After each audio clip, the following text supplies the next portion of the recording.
चला एक पोस्टर बघूयात. बघा यात काय लिहिलेलं आहे. हे पोस्टर बघितल्यानंतर दिसून येतं की एआयचा वापर करून तयार केलेला आहे. मात्र हे तयार केल्यानंतर कोणीतरी तयार केलं, पण हे शेअर करताना अनेकांनी शेअर केलं. त्यात शिकलेले अनेक लोक आहेत. लोकांना एवढी घाई झालेली आहे की ते शेअर करताना त्यात दिलेली माहिती खरी आहे खोटी आहे याची शहानिशा पण करू वाटत नाही. आलं दिसलं काहीतरी कर शेअर, कर फॉरवर्ड. हे फॉरवर्ड कल्चर कधी थांबणार आहे? लातूरच्या आरसीसीचे शिवराज मोटेगावकर सर यांची सीबीआयने चौकशी केलेली आणि त्यानंतर त्यांना सोडून दिलेलं आहे. मात्र यामध्ये त्यांना अटक केलेलं आहे असं दिलेलं आहे. त्यामध्ये कुठला रेफरन्स नाहीये, कोण बनवलंय, कुठला सोर्स आहे, काही सुद्धा नाहीये. आणि शेअर करणारे लोक शेअर करत सुटलेत. म्हणजे एखादा मोठा व्यक्ती आहे, लातूरमध्ये जो लातूर पॅटर्न आहे, लातूरमधून सर्वाधिक मुलांची जी नीटच्या माध्यमातून डॉक्टर होतात मुलं, तिथले रिझल्ट चांगले आहेत कारण त्या ठिकाणी तो पॅटर्न तयार झालेला आहे. जशी मुलं मेहनत घेतात तसं तिथलं वातावरण, जसं युपीएससी करण्यासाठी मुलं दिल्लीला राजेंद्रनगर आणि मुखर्जीनगरला जाऊन राहतात, तर त्या ठिकाणी राहून तयारी करणाऱ्या मुलांची संख्या निश्चितच नक्की जास्त आहे. जसं IIT साठी मुलं राजस्थानमधील कोटामध्ये जातात आणि तयारी करतात, तर तिथून पास होणाऱ्या मुलांची संख्या जास्ती आहे. कारण एखाद्या ठिकाणी एखादी इकोसिस्टम तयार होते आणि ती परीक्षा पास होण्यासाठी तिथलं वातावरण, तिथली शिकवणी, तिथली तयारी करण्याची पद्धत, या सगळ्या गोष्टी त्याला सपोर्टिव्ह असतात. म्हणून तिथल्या मुलांचे रिझल्ट येतात. जेव्हा एखादा प्राध्यापक स्वतःच्या मेहनतीवरती, स्वतःच्या शिकवणीच्या स्किलवरती त्याचं नाव मोठं होतं, तो पैसे कमावतो त्या माध्यमातून, मात्र तो मार्ग काही चुकीचा नाहीये ना. त्याची मुभा आपल्या सगळ्यांना आहे. एक्सलन्स जर आपण मिळवलं एखाद्या क्षेत्रामध्ये तर आपणही त्यामध्ये वरच्या मोठ्या लेवलला पोहोचू शकतो. मात्र मोटेगावकर सरांवरती जे आज लोकांना नाही का की थोडी संधी भेटली म्हणा, तर लगेच तुम्ही त्या संधीचं म्हणजे त्याच्यावरती आरोप करून त्यांची प्रतिमा मलिन करण्याचं काम करताय. एवढी घाई आहे तुम्हाला? कुठल्या प्रकारची ही मानसिकता आहे? लोकांचं हे असं वागणं बेजबाबदारपणे चुकीचं आहे अतिशय. मेहनत करून कष्टाने एखादा व्यक्ती मोठा होतोय तर त्याची तुम्ही पाय खेचण्याचा प्रयत्न, त्याचं नाव खराब करण्याचा प्रयत्न करताय. जेव्हा एखादं कोचिंग इन्स्टिट्यूट आहे, ते कोचिंग इन्स्टिट्यूट जेव्हा ते गेस मुलांना देतात, 20 वर्ष तो एखादा विषय शिकवतोय, अख्खा विषय त्यांनी कोळून पिलेला आहे, त्याला माहिती आहे की त्या विषयामध्ये काय आहे. परीक्षेचा पॅटर्न जे लोक त्यामध्ये आहेत, युपीएससी मध्ये सुद्धा अनेक लोक आहेत की त्यांना अंदाज थोडा असतो की पेपर कशा पद्धतीचा येऊ शकतो, कशा पद्धतीचा पेपर लिहिल्यानंतर चांगले मार्क पडू शकतात. कारण तुमची ती तपश्चर्या आहे. 10-10, 20-20 वर्ष, 30-30 वर्ष त्या क्षेत्रामध्ये दिल्यानंतर, तुमचं सर्वस्व अर्पण केल्यानंतर तुम्हाला त्याच्यामधून काही टेक्निक्स तुम्हाला त्या लक्षात येतात.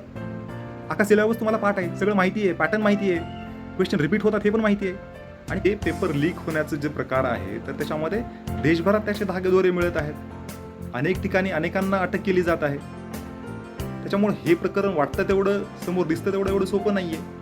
जे कोणी दोषी असणार आहेत त्यांच्यावरती, त्यांच्यापर्यंत ही तपास यंत्रणा आपली पोहोचणारच आहे. त्यामुळे आपण एवढी घाई गडबड करण्याची काही गरज नाहीये. जेव्हा ऑथेंटिक बातमी येते त्यानंतर तुम्ही काहीतरी बोलू शकता. तसं काही नसताना जे मोटेगावकर सरांच्या बाबतीमध्ये आज जे होतंय अनेकांच्या बाबतीमध्ये झालेलं आहे. कुठंतरी थोडं जबाबदारपणा आपला दिसून आला पाहिजे. कारण की जेव्हा ते गेस देतात मुलांना की, आणि काही गोष्टी ज्या आहेत तर एवढ्या वर्षाचा अनुभव असतो, तर तुम्ही एखाद्या परीक्षेसाठी गेस सांगितला तर अनेक प्रश्न त्यामधले येऊ शकतात. त्यामुळे नवीन असं काहीच नाहीये त्याच्यामध्ये. त्यांचा जो व्हिडिओ आहे की ते मुलांसोबत ते सांगतायत की आपण दिलेल्या याच्यामधले एवढे प्रश्न आलेले आहेत परीक्षेमध्ये. कुठेतरी ह्या गोष्टी तपास यंत्रणा सांगेल ना, केलेलं असेल तर नाही का, की म्हणजे जर तुम्ही काही त्याच्यामध्ये इन्व्हॉल्व असाल तर ऑटोमॅटिकली ते बाहेर येणारच आहे. एवढी मोठी गोष्ट ही लपून राहण्यासारखी नाहीये.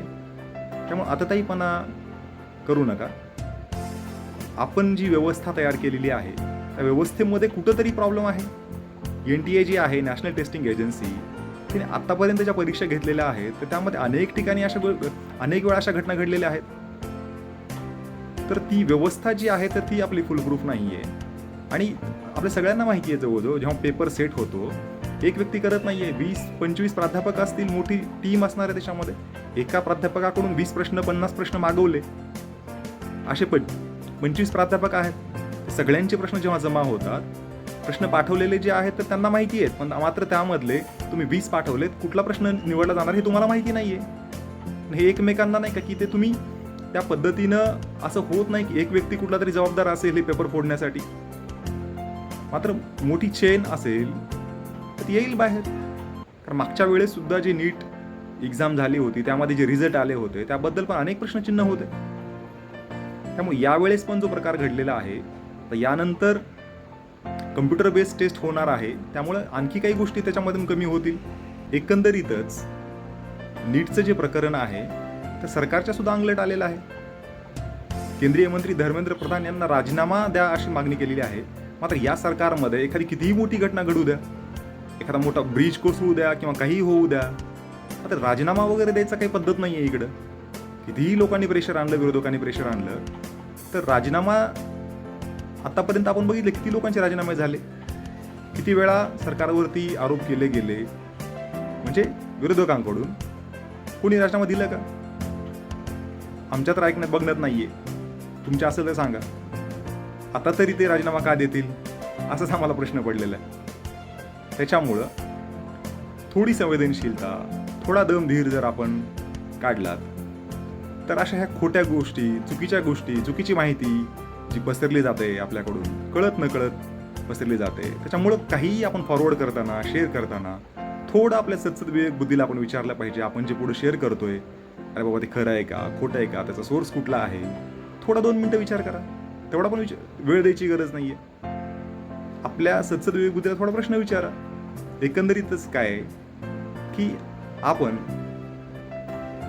भक्त नाही झालं पाहिजे. एकंदरीतच काय तर आपण या सगळ्या गोष्टी एक सजग नागरिक होणं अतिशय महत्त्वाचं आहे. त्यानंतरच कुठंतरी या गोष्टीवरती नियंत्रण येईल.